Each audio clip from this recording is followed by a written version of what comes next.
এই যে আমার পেছনে যে গাছগুলো দেখা যাচ্ছে এগুলো আমাদের শিলিগুড়ি কোর্ট মোড়ের সামনে অনেক পুরনো দুটি গাছ।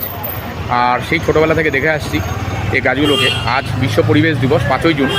আমার বিনীত অনুরোধ, শহরকে যতই ডেভেলপ করা হোক এই গাছগুলোকে যেন কাটা না হয় কোনো দিনও। আমি তোমাদের ক্যামেরা ঘুরিয়ে দেখাচ্ছি ভিডিওটি। এই দুটো গাছ একদম পাশাপাশি, অনেক পুরনো এই গাছটি। এই দুটো গাছই অনেক পুরনো। দেখো তার শাখা প্রশাখাগুলো কত দূর চলে গেছে, এই পাশে চলে গেছে, মানে রাস্তার এপার ওপার হয়ে গেছে। এর মধ্যে অসংখ্য পাখির বাসা রয়েছে।